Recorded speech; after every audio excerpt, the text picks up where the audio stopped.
அல்லாது கத்தோலிக்க திருச்சபையின் தலைவர் மீது கடுமையான கருத்துக்களையும் தொடுத்திருந்தார். தனது அரசியல் முடிவெடுக்கும் திறனையும் அவர் கேள்விக்குட்படுத்தியிருந்தார் திருத்தந்தை நோக்கி. இந்த யுத்தம் ஆரம்பிக்கப்பட்ட நாளிலிருந்து திருத்தந்தை குறிப்பாக ஈரான், அமெரிக்க, இஸ்ரேலுக்கு இடையில் இடம்பெறுகின்ற இந்த யுத்தம் தணியப்பெற வேண்டும், அங்கு அமைதி நிலவ வேண்டும் என்கின்ற கருத்தை தொடர்ச்சியாக வலியுறுத்தி வந்தார். அதாவது செயற்கை நுண்ணறிவு ஏஐயை பயன்படுத்தி விவிலிய பாணியிலான அற்புதத்தை நிகழ்த்தியது இயேசுவை போன்ற தோற்றத்தில் தன்னை சித்தரிக்கும் செயற்கை நுண்ணறிவால் உருவாக்கப்பட்ட மற்றும் ஒரு பதிவையும் பதிவிட்டார். அது மட்டுமல்லாது டிஜிட்டல் படத்தில் அவர் தளர்வான அங்கி அணிந்து ஒரு நோயாளி மீது கை வைத்தது போலவும், பார்வையாளர்கள் பக்தியுடன் பார்த்து கொண்டிருப்பது போலவும், அவர்களுடைய விரல்களிலிருந்து ஒளி பரவுவது போன்றும் டொனால்ட் ட்ரம்ப் தன்னை சித்தரித்து செயற்கை நுண்ணறிவு ஏஐயின் உதவியோடு ஒரு விடயத்தை கையாள முற்பட்டார். இந்த காட்சியானது மரணித்த லாசரை உயிர்ப்பிப்பது போன்ற ஒரு தோற்றத்தை உடையதாக அவதானிகள் தெரிவிக்கின்றார்கள்.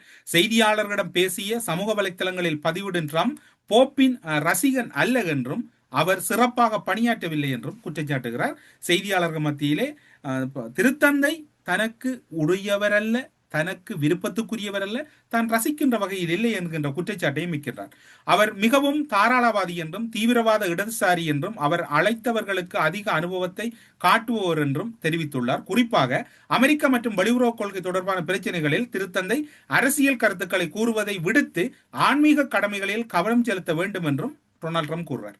இதன் பின்னர் பார்த்தால் திருத்தந்தையினுடைய விவகாரங்கள் தொடர்பில் அவர் கடுமையான கூற்றுக்களை முன்வைக்கின்றார். டொனால்ட் ட்ரம்பை பொறுத்தவரையில் செயற்கை நுண்ணறிவு ஏஐ படங்களை பயன்படுத்துவது இது முதன் முறையல்ல. 2025 மே மாதம் நான் பாப்பாண்டவராக விரும்புகிறேன் என்று நகைச்சுவையாக கூறி முழுமையான பாப்பாண்டவர் அணிந்திருந்த அங்கியை ஒத்த அல்லது அதனுடைய சாயலுடைய ஒரு அங்கியோடு அவர் பாப்பாண்டவர் படத்தோடு இருந்தார்.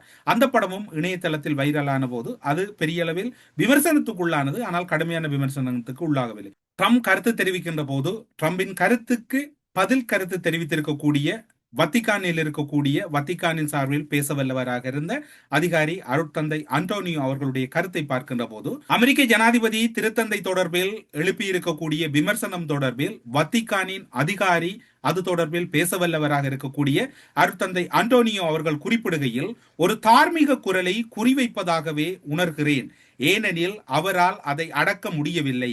ட்ரம்ப் லியோவுடன் விவாதிப்பதில்லை, அவர் ஆதிக்கம் செலுத்தக்கூடிய ஒரு மொழிக்குள் பின்வருமாறு அவர் கெஞ்சுகிறார். ஆனால் திருத்தந்தை லியோ அவர்களோ வேறு ஒரு மொழியில் பேசுகிறார். அது பலம், பாதுகாப்பு, தேசிய நலன் ஆகியவற்றின் இயக்கத்துக்குன்னு கருதப்படுவதாக ஏற்றுக்கொள்ளப்படுகிறது என்றும் குறிப்பிட்டிருக்கின்றார்.